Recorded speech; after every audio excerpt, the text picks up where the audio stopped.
We need to be aware of what our situation is, aware of what our career growth is going to be, and what we're going to do in life.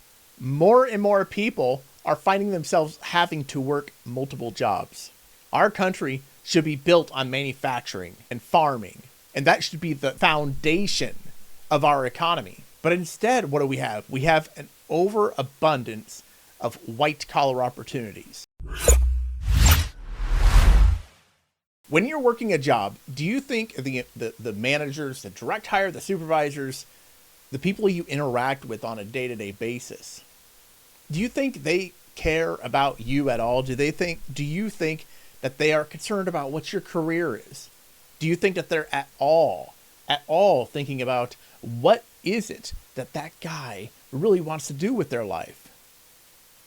And I tell you, I mean, we all know the answer. The answer is no, they don't really care. But there is something interesting that I do need to talk about, because in the employment world, people work with a lot of guys, especially when you're a supervisor. Just imagine that you're a supervisor at a grocery store and you're going to be stocking shelves, and you have 10 people, 10 fresh recruits to stock those shelves. And you interact with each of them for just 30 seconds each. Do you think that supervisor who has been working with stock people for so many years, do you think they maybe have a good idea about who's going to make it and who doesn't? Yeah, they do. And whether we like to think about it or not, for the most part, we could tell. We could tell. And by we, I don't mean me. And I could tell, but people who are supervisors, people who lead others, can always tell if you're a good fit or not. Now, some manager may have hired you and said, hey, you're going to go work with that person. But they could tell right away whether you're going to work or not. And whether it's fair, whether it's equal, whether it's right. Oftentimes, supervisors will decide that if they know that you're not the right person for the job, they can make an example out of you, because if you quit, that's okay.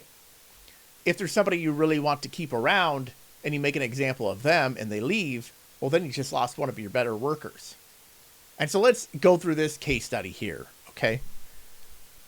And so we have this posting on Reddit, and a person simply has titled this, "Should I Quit My Job?" So let's read through this here real quick. I've been working in a customer service industry, stock market, for 5 months now. The workload here is too much to handle. People here even work on holidays. Also, the salary is not even worth mentioning. Incentives are given after 3 months basis. Further, from the 12th of August till yesterday, I was very sick and I called in for a minimum of 3 days leave. When I called in for the same, my manager warns me that he must discuss it with HR regarding my sick leave. I mentioned that I have my blood reports and health certificate from my doctor, but still he called me on the 14th of August to work on the 15th of August to decrease the workload. Although it's the same for everyone here, not like he's specifically targeting me. I'm seriously thinking of quitting, but I don't have another company's offer in hand. This isn't even my domain of interest. I have completed MCA and want to go into data analytics, but I'm not getting any calls or emails even after applying for more than 200 applications. Please suggest me what I should do. When we are looking for a job, when we are pursuing a career, when we know what it is that we want to do in life, a lot of times we just have to work a job just to patch the wound. We just need to fill the gap just for a little bit. And it's not a bad thing. It's actually what you should be doing, because honestly, we all need to pay the bills. Now, this is not what I would suggest as far as career growth or anything like that. Certainly this job is not the job I would suggest for this person, but it's understood that, you need to be able to pay the bills. So, I mean, you got to do what you got to do. And based on this person is clearly looking for another job. So that's good. That's good. But I find it interesting that they're going into data analytics. And it sounds like, they say stock market, but I'm sure they don't mean stock market. It sounds like they mean they're stocking at a market, meaning a grocery store. So this person's situation is very interesting. They want to go in data analytics. Sounds like they're already on their way. But that's not what we're talking about today. So at the beginning I asked, do you think a supervisor would be able to tell who the good people are and who the maybe not permanent people are? Of course.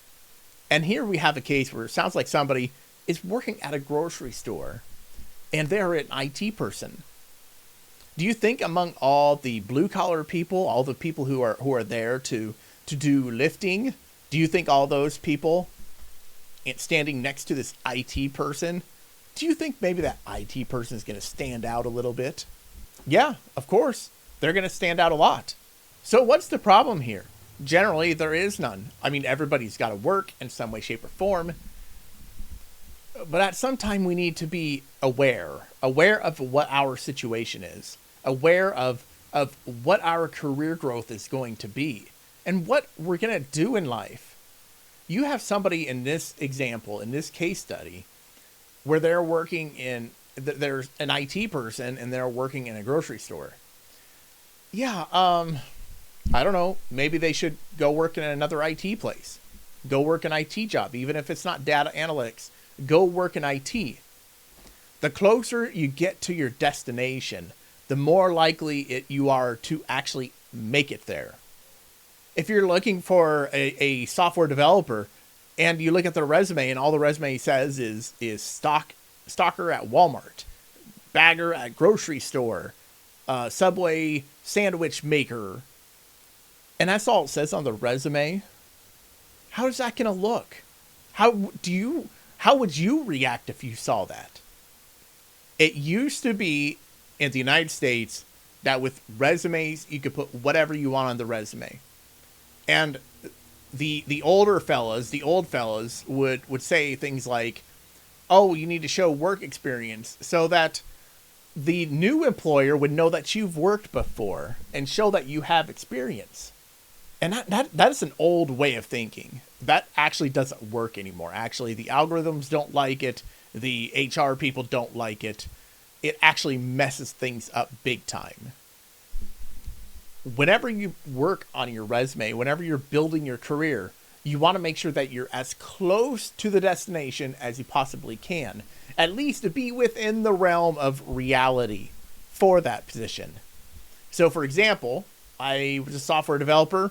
I started off in IT asset management. Now, it wasn't even close. It did have IT in the title, so it looked kind of good when I started.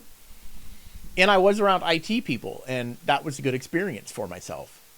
To have success with your resume and how people perceive it, you have to realize when they see your resume, that is the first time they've ever seen your resume. They don't know anything about you. They don't know if they like you. They don't know what your favorite NFL team is. They don't know any of that. All they know is what you give them on a piece of paper. And if you show them a history of working these jobs that are typically unskilled, low-wage positions, it's automatically going to emotionally generate a response from the hiring manager as a, oh, well, you're just a low-wage, low-skill worker. Why would I want to hire you? One of the other things that we have to do when it comes to building a resume, building a career, is we have to determine what our swim lane is and then stay in that swim lane. And what do I mean by that? You might have swim lanes like a swim lane of being white collar, being blue collar, being a construction worker. You can actually get into more and more narrow swim lanes. And so one of the biggest components about getting hired, about interviewing, about building yourself is appearing properly, whether on your resume or in person, and seeming appropriate for the position that you're applying for. And so when we're talking about somebody working at a grocery store and they want to be an IT person, well, they're an IT person in a grocery store. Those two things don't fit. You know, we're talking about a square peg in a round hole sort of situation. But when you're actually trying to build yourself, if you want to be an accountant or some sort of finance, maybe work at a bank, but you have a record, you have a criminal record for stealing money out of cash registers, it's probably not going to work out so well. Or even on your resume, you're looking for a marketing position, yet your experience in sales and marketing is working at a retail store as a cashier, or maybe you work in a lumber yard, something of that nature. It doesn't make sense. And if you're standing in front of me and I see a guy in a beat up brown shirt with baggy jeans and scuffed boots, and you're coming in for a white collar position, I'm going to say, well, these things don't really go together. Now, I know none of this is fair. None of this is right. And honestly, none of it should really happen. But I tell you, it does. And as soon as we accept that, and instead of saying, this is awful, I'm a victim of discrimination, we need to be saying, let's be real. Let's be aware about how we are presenting ourselves by resume or in person to the prospective employer. But what's really going on here?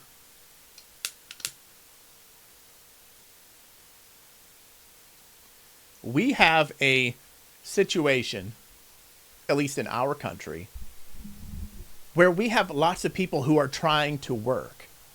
We have people who need to work everywhere. And there are not enough opportunities.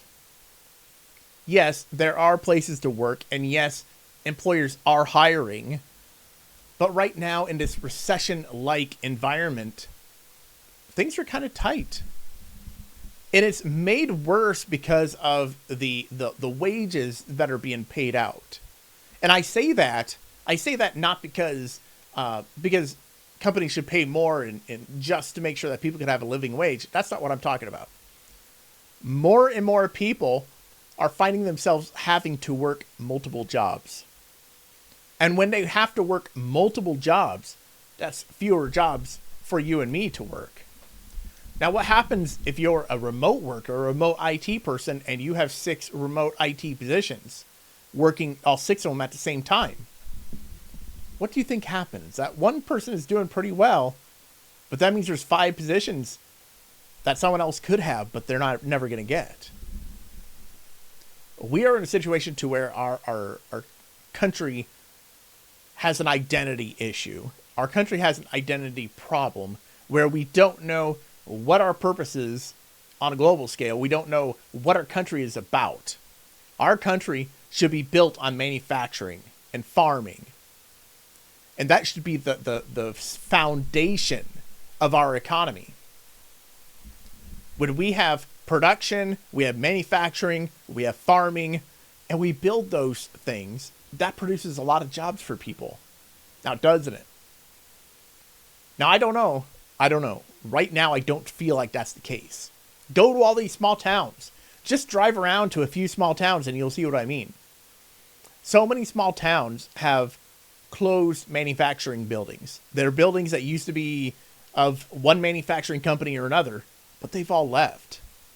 Just go drive around and you'll see these in the countryside and all these dinky little towns. Think, even if that had provided 200 jobs of the people that could have worked, the people who would have been happy, would have been content with that manufacturing job. But what are they doing now? They're saying, well, I guess I'll go work at the grocery store. I'll maybe work at a restaurant. Maybe I'll start my own business. They're all doing something different instead of working at that manufacturing company. But instead, what do we have? We have an overabundance of white-collar opportunities. And not that white-collar opportunities are bad, but white-collar opportunities can't provide a foundation. They are support for the other businesses around them. They are support for everything else.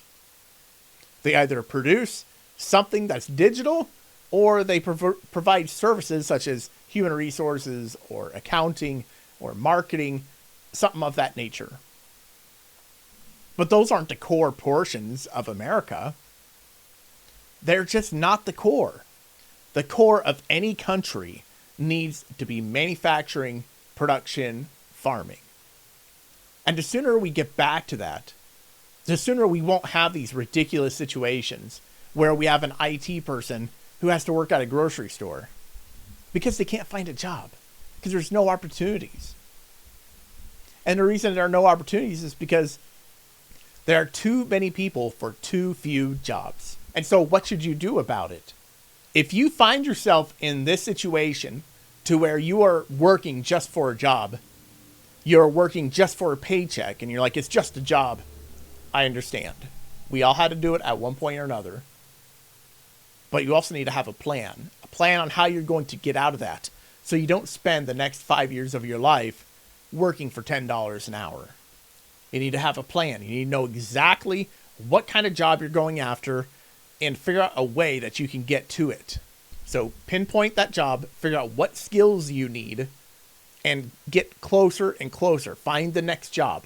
Go for it. Don't ever stop. Make the next move. Do what you need to do. And when you do that, you'll eventually get to your destination.